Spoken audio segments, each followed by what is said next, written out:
Papa mane osedhi rutaya Benedict mar 16 ong'ielo orengo. Papa Benedict mar 16 ne owito ngimane okinyi ma kawuono saa 5:30 seche mag pinje Afrika ma ugwe. Ne onindo e kar jot mare mar Mater Ecclesiae Monastery mayudore Vatican. Cleophas Oluoch nyakwa Ramogi nigi ler mar wachno.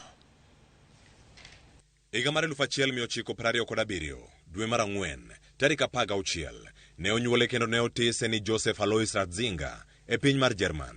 Ne onyuole e anyuola mar nyithindo 3 gi jonyuol ma jokopere motegno. Papa Benedicto mar 16 otho okinyi ma kawuono saa 5:30 mar okinyi. Lendo mane otim koa e log tich mar din kopere ma Vatican. Otieno ma piny orugodo kawuono. Oganda jokopere e piny mangima ne nitiere alam makende kendo kaluwore gi ripot mane owuok Vatican, mosenindo Benedicto mar 16 ne oyuoro e misa kendo ne olemne. He had received the anointing of the sick in the monastery at the end of the Holy Mass, and that the funerals will be on Thursday this coming week, Thursday the 5th of January, at 9:30 on St. Peter's Square, and they will be presided over by Pope Francis.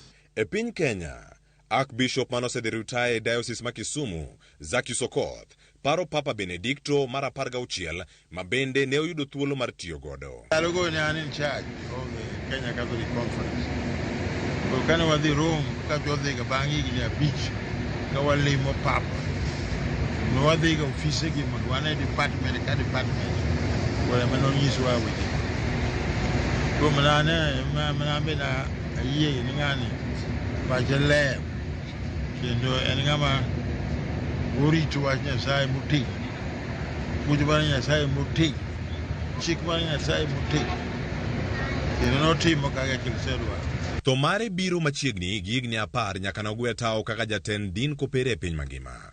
To ngimane, sombe kod tije mar dolo ne chalo nade. Joseph Alois Ratzinger ne otimo sombe weche mag dini e kind higa mar 1946 nyaka higa mar 1951 e mbalariany mar Munich. Mano bende higa mane oyude ordin kaka jadolo. E kind higa mar 1962 kod higa mar 1965 ne ene aput manokelo lokruoge mopogore opogore e kanisa mar jokopere. Lokruoge ma iluongo ni Vatican II ne ene aputno kaka jalony. E higa mar 1977 Papa Paul mar 6 ne oyiere kaka jabiskop maduong' e Diocese mar Munich kod Freising. Dweche 2 bang'e ne oyudo sakramit mar ordini kaka biskop maduong'. Tarik 28 dwe mar 5 higa mar 1978 ne en achiel kuom jodolo mane oyiero Papa John Paul mokwongo e kind tarik 25 kod tarik 26 dwe mar 8. Ne oyudo simbo mag somo mopogore opogore e mbalariany mopogore e pinje wasunge. Bende ne oyudo thuolo mar ndiko buge mathoth e wi weche mag dini.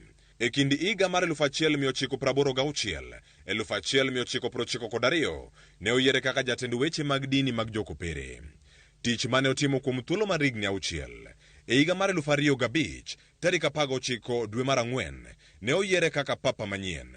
Mano ne bang' tho mar Papa John Paul mar 2. Bang' tiyo kuom higni 8 ne ogwe tao kaka papa. Mae nokete obedo papa mokwongo e thuolo mar higni 600 gwe tao tok ka Papa Gregory mar 12 ne ogwe tao e higa mar 1417. Papa Benedicto mar 16 en papa mar 265 e historia mar kanisa kopere, ka mokwongo ne en jatakatifu Petro. Gwe tao mare ne ochiwo thuolo mar yiero papa masani Papa Francis kaka papa mar 266 e historia mar kanisa kopere. Benedict mar 16 ne ogwe tao nikech weche mag tuo gi lit mar del. E milome mane owuok e log tich mar din kopere okinyi ma kawuono, Matteo Bruni, director od fwambo mar Holy Cypress, jokristo ibiro mi thuolo mar chiwo luor mar gimogik ne ringre mosenindo Papa Benedicto mar 16 e kanisa maduong' mar St. Peter's Basilica e boma mar Rome. Kaik mare ibiro chan kinde mane papa mane osenindo John Paul mar 2 ringre mare ne oiki ndalo 6 bang' tho mare. Mae dhi bedo thuolo mokwongo mar papa mantiere apisi iko papa ma osedhi rutaya. Ik mare ibiro yuore kod jotend pinje, kingi kod jotelo mamoko bende mabiro yudo thuolo mar neno ringre ka gichiwo luor margi mogik e kanisa mar St. Peter's Basilica. Tho mar Papa Benedicto mar 16 biro kelo chike manyien ma ibiro luw e ik mar papa mora mora mabiro gwe tao e kinde mabiro kata obed papa masani. Chike ma ibiro luw e yik mar Papa Benedikto mar 16 biro luwore gi dwache mane ondiko kata wach mowuok kuom Papa masani Papa Francis.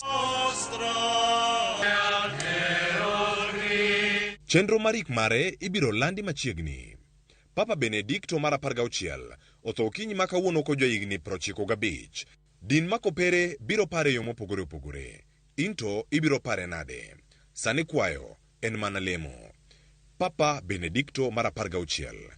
Ora pro nobis. Pater et Filius et Spiritus Sanctus. Cleophas Luoch, Ramogi TV.